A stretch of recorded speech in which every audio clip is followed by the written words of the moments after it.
বেলেগে কি কয় মই সেইটো নাজানো, কিন্তু মই দাদাক সেইটো মতে ভাল পাওঁ।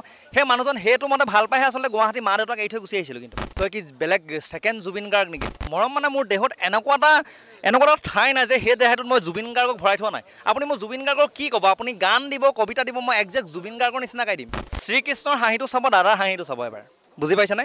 শ্ৰীকৃষ্ণৰ কাৰণে যিমান গোপিনী পাগল হৈছিলে, আমাৰ দাদাৰ কাৰণে ছোৱালী এজনীয়ে দাদাক এখন হাতখন চুবৰ কাৰণে পাগল হয়। এটা লাইন গাই দিলে কিনো হ'ব, দেশৰ অৱস্থা নাই। জুবিন দাক সাংবাদিকে যেতিয়া প্ৰশ্ন কৰিছিলে যে এটা লাইন গান গাই দিবলৈ কৈছিলে, তেতিয়া জুবিন দাই গাইছিলে যে এটা লাইন গাই দিলে কিনো হ'ব বুলি। ধেমালিতে জুবিন দাই গোৱা দেখিছিলে।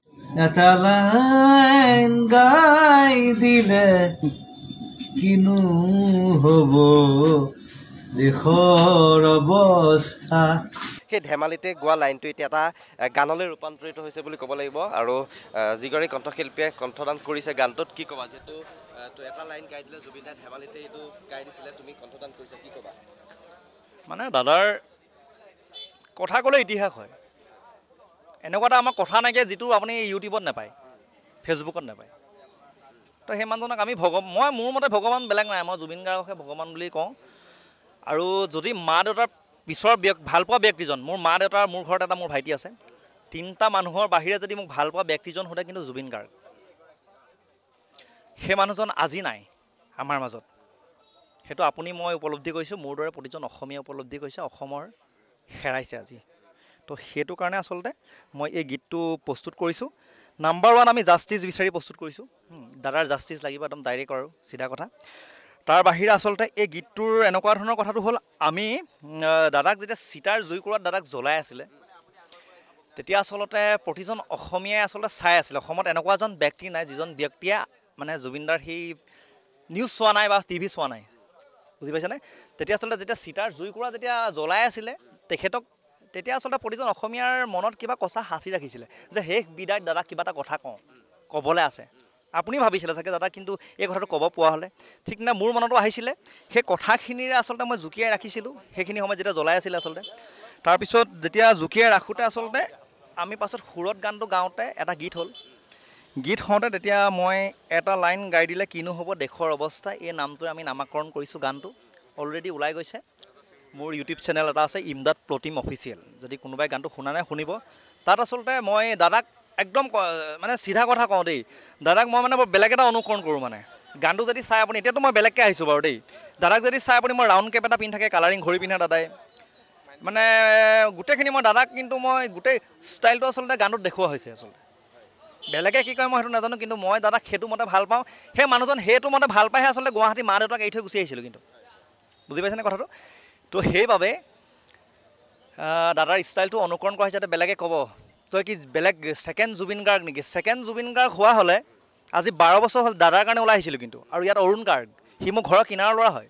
তাৰ লগত লাগিও মই জুবিনদাৰ যেনেকৈ আজি জুবিনদাক যোনখিনি মানুহে খুলি খালে, তাৰ এজন ব্যক্তি ময়ো হ'ব পাৰিলোঁ হয়, বুজি পাইছেনে? কিন্তু মোক পাব্লিচিটিৰ কাৰণে অহা নাছিলোঁ, গান গাম, ডাঙৰ মানুহ বনিম কাৰণে কেতিয়াও অহা নাছিলোঁ।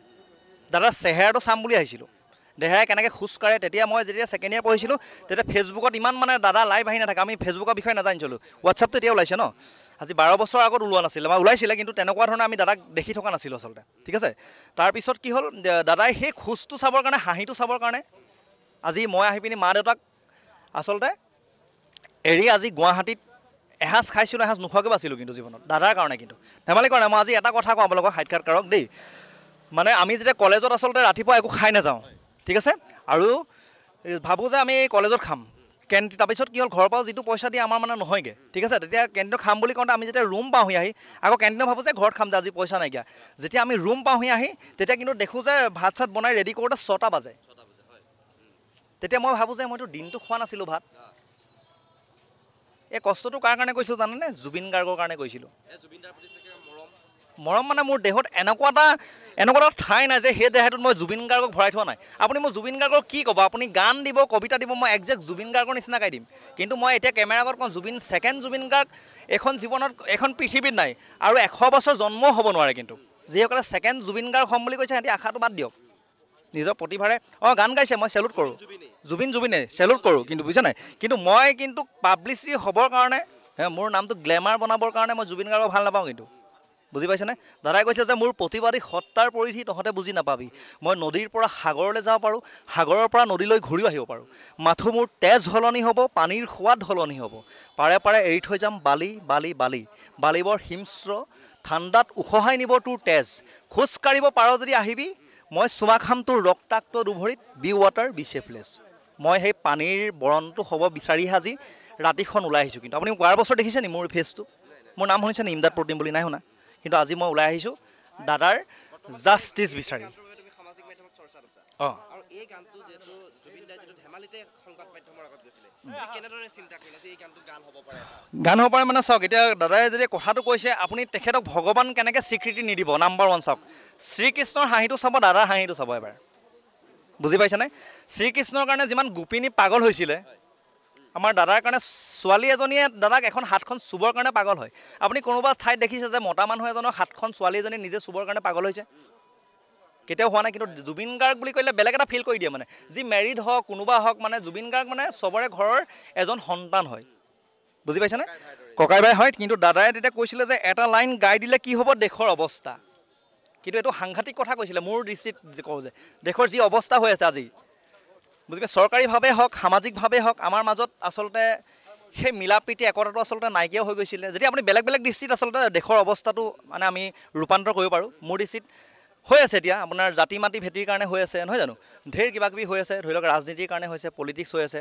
তো এতিয়া কথাটো হ'ল কি, সেইটোত ভাবি মই মানে সেই কথাখিনি লিখি আৰু ধৰি লওক এটা গানৰ ৰূপ দিছোঁ, আৰু সকলোৱে শুনিলে ভাল পাম। আমি গানটো অকণমান শুনো তোমাৰ কণ্ঠ।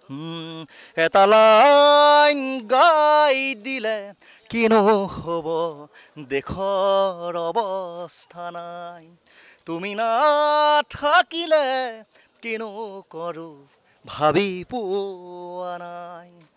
মানুহৰ সমিধান দিলা তুমি জীৱন দান, আজিও শিশু মই আমি তোমাৰ সন্তান। এটা লাইন গাই দিলে কিনো হ'ব দেশৰ অৱস্থা নাই। আজি প্ৰাণ ভৰি গাইছোঁ, আজি দাদাৰ জন্মদিন। ইয়াতকৈ মোৰ কাৰণে ডাঙৰ কথা একো নহয় জীৱনত। ভয় কৰা মানুহ দাদাই আছিলে, কিন্তু মই কাকো ভয় কৰা নাছিলোঁ। কিন্তু মা দেউতাৰ পিছত যদি ভয় কৰিছোঁ দাদালৈ, কিন্তু ধেমালি কৰা নাই। এই জুবিন দাক মই ইমান লগ কৰি নাথাকিলোঁ দেই। যেতিয়া দাদাক পাওঁ মই একদম তলে মোক কৰি থাকোঁ, এনেকৈ নাচাওঁ, ফটোও নতুলিলোঁ। মোৰ ফটো আপুনি সামাজিক মাধ্যমটো খুচৰিবচোন ইমদাদ প্ৰতিম বুলি, হয়তো এখন বা দুখন আমি কেতিয়াবা তুলিছিলোঁ। এখন বা দুখনৰ বাহিৰে যদি আপুনি এখন ফটো পাই নাই, আপুনি কেতিয়াও নাপায়। মানে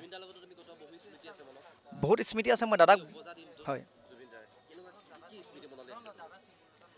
আজি মনলৈ আহিছে এটা স্মৃতিয়ে, যাতে যেতিয়া আচলতে আমি একদম ভালকৈ কৈছোঁ কথাটো, যেতিয়া আমি বছৰিকীয়া, মই অসমীয়া মিডিয়ামত পঢ়া ল'ৰা হয়, বছৰিকীয়া পৰীক্ষাত আচলতে আপোনাৰ নৱেম্বৰ ডিচেম্বৰ এইবিলাক মাহত আচলতে আমাৰ পৰীক্ষাটো আৰম্ভ হয়, বছৰিকীয়া পৰীক্ষা। আৰু বছৰিকীয়া পৰীক্ষাৰ বাবে যেতিয়া আমি প্ৰিপেৰেশ্যন কৰি থাকোঁ আচলতে, যেতিয়া ছায়েন্সে হওক ইংলিছে হওক আচলতে, তেতিয়া কি হয় আমাৰ সেইটো পঢ়ি মানে আকৌ নেক্সট ছাবজেক্টটো যেতিয়া এক্সামটো শেষ হৈ যায়, যদি আছামিজ দিলোঁ ধৰি লওক, নেক্সট ছাবজেক্টটো আমাৰ ইংলিছ আছে, আছামিজো আজি শেষ দেই, মাইণ্ডৰ পৰা ওলাই যায়।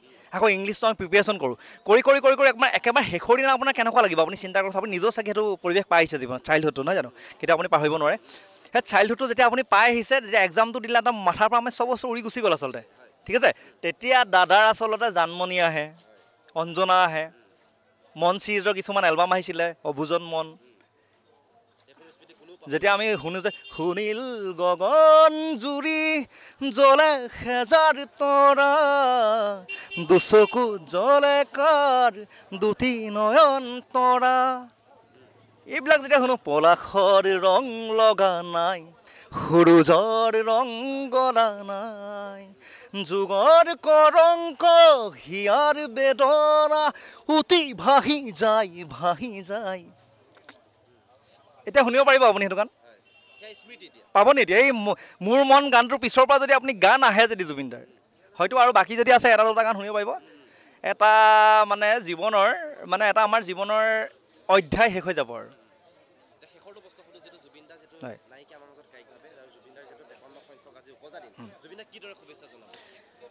আৰু এতিয়া শুভেচ্ছা জনাওঁ মানে কি, আমাৰ অসমত বিশেষকৈ দাদাৰ গীত মাত চৰ্চা হওক। আচলতে এটা কথা কওঁ, মই মেছেজ দিওঁ সকলোকে, দাদাৰ আচলতে কি বুলি কয়, আমি জীয়াই ৰাখিলে আচলতে নেক্সট জেনেৰেশ্যনৰ দাদাক চাব পাৰিব আমাক। বুজি পাইছেনে আমি সেইকাৰণে গীতে মাতে জীয়াই ৰাখিব লাগিব নেক্সট জেনেৰেশ্যনটোৰ কাৰণে নহ'লে জুবিন গাৰ্গ কোন পাহৰি যাব আচলতে দেই এইটো বৰ সকলোকে কৈছোঁ আচলতে একদম দাদাক জীয়াই ৰাখিব আপোনালোকে দেই সেইটোৱে আৰু ধন্যবাদ